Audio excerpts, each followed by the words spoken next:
Hey, Coach Kevin here. Today's video is going to teach you to have a chiseled six-pack. No, not really. And any of those videos out there or articles that say, oh, this 10-minute ab exercise is going to give you this amazing six-pack are completely full of it. What I'm going to focus on is training your entire core. And that's going to keep you healthier, help reduce risks of injuries, and just make you perform better in both just day-to-day activities or any athletic movements.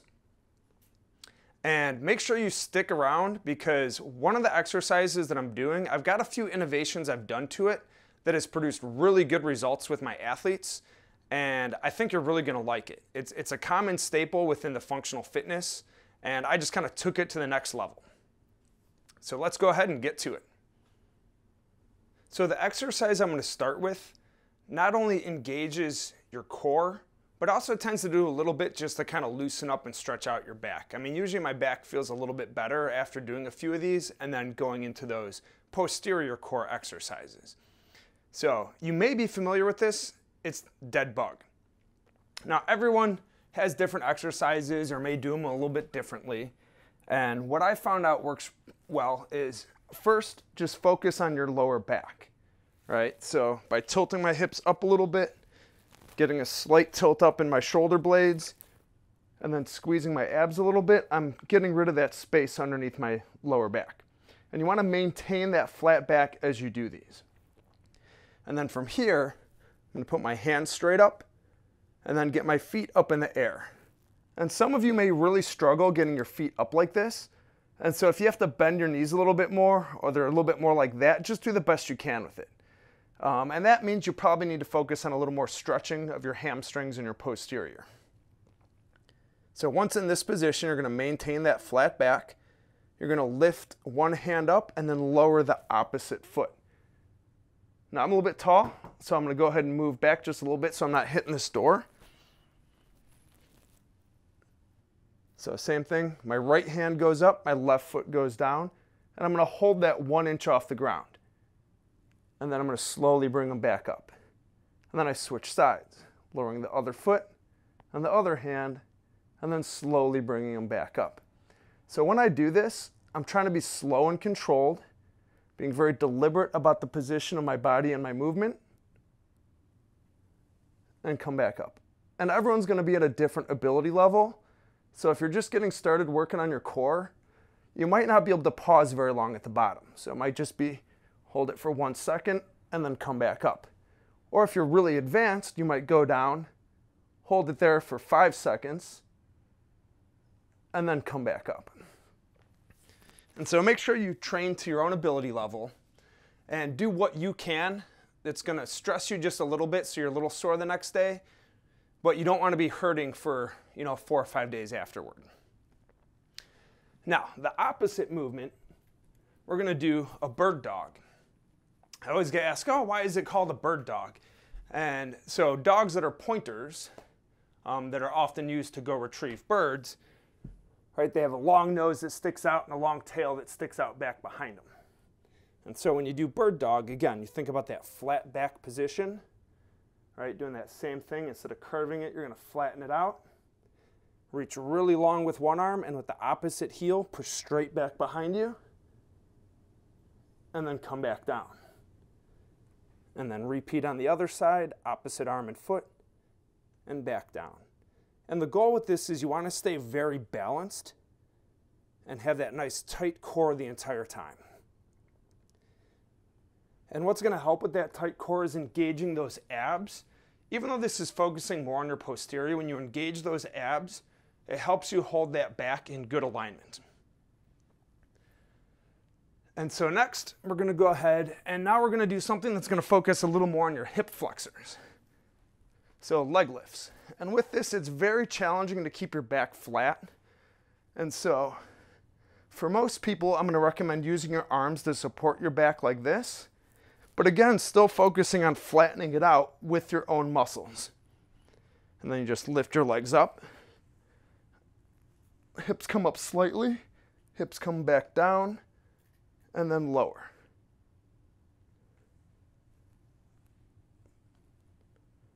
Sometimes I see people go, whoo, and they go way up like that. and come back down. And I strongly discourage that because it's really easy to roll too far up onto your neck. So you just want those hips to raise just a little bit, and that's going to engage your lower abs with it. And then to kind of balance it out, I like to also do crunches that hit a little bit more of those upper abs. And with crunches, again, always have that flat back, and do not hold on to your head. Right? You can have your hands up here, you can have your hands down here. So if you're first getting started, sometimes this is a great way to do crunches. Just getting your shoulder blades up off the ground, hands going toward your heels. Or you can put your hands up here by your head, but not holding on, and that makes them just slightly harder. And the combination of the leg lifts and the crunches are going to hit your upper abs, your lower abs, the hip flexors. And you can even do the crunches with your knees up like this, which makes it, again, just a little bit more challenging. So I'll let you determine what version of it fits best for you. And you'll notice what we just worked on focused a lot on our abs and not a ton on our posterior chain. And so the next exercises are going to focus a little bit more on making that balance. And it's a common mistake for people to work the front, work the front, work the front, and do very little on the back. And that just leads to injuries down the road. It leads to results that just don't get what you're looking for, right? You're not getting that functional fitness strength that you want. You're not getting that athletic performance that you want. And so we're going to do a lot of other stuff that'll hit up all the rest of the muscle groups as well. To make sure we get that good muscular balance with our back to our front, I'm a big fan of glute bridges. And with these, I'm going to show you a few different versions that you can progress through. And when you start, it's good to start using both legs. So you get both legs flat on the ground, arms at the side, and then put your upper body so that your shoulder blades are flat, and that's going to push into the ground as you lift your hips up. So pushing mostly from my heels, I'm just going to raise my hips up and then lower my hips back down. Raise my hips up and then lower my hips back down. And it's good to pause up there for a good second or two, really activating those muscles each time. And when these become rather easy, like you can do a minute and a half, 2 minutes of them without being super fatigued from it, then go ahead and progress to doing one leg at a time. And so then you push down with one leg as the other leg comes up. So now it's increasing that resistance for that one leg to push you up. You can even alternate between right side and left side. And there's a few variations. Some people like their legs to go straight up. I prefer to have that about 90-degree bend. And the reason for that is the next progression that works well to create that added resistance. And so with this, the mini band works great. And so the elite athlete mini bands have the lightweight, medium weight, heavyweight. So kind of depending on where you're at, you're going to pick the band that's going to challenge you appropriately. So I'm going to put this under one foot, and then I'm going to put it around the ankle of the other leg. And in that position, it's going to add that extra resistance so that as I push up, the band's pulling me back down, making it more challenging. And when it's this way, usually I'll stick to doing the same side a certain amount of times, and then I'll switch the position, so the ankle and the foot, and then do the other side that same amount.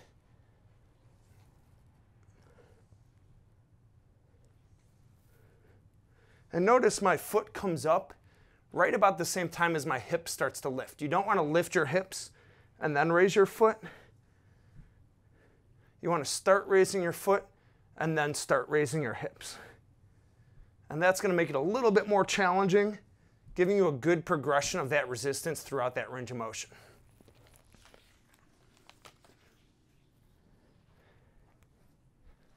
And now I showed you bird dogs earlier. And so a couple variations to that. One that's a little more commonly known is, again, using this mini band. And this time it's going to go around both feet.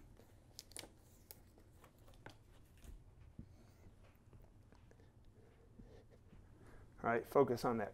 I don't want to curve the back. I'm going to flatten it out.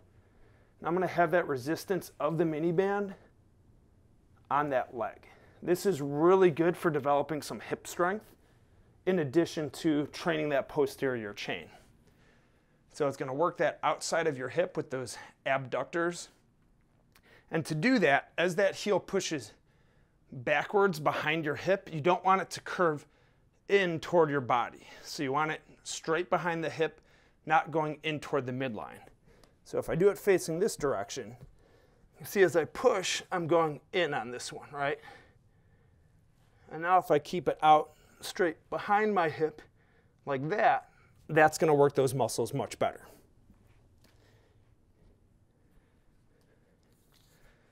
And then a version that I came up with that works very well is you use the power band instead of the mini band.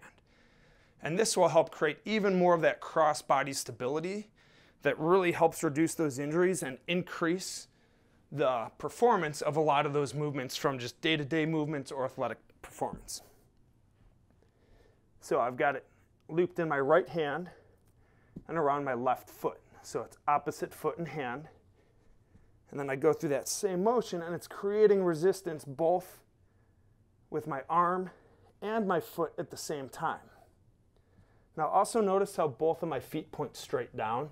Anytime you're looping the bands on it, you don't want to have your feet point like this because then the bands can fall off. So you want to keep both feet pointed straight down. And I'll switch sides because you also need to make sure you stay balanced right side and left side. And again, so just loop it in my hand, opposite foot, pushing back with my heel, reaching forward with my fingertips.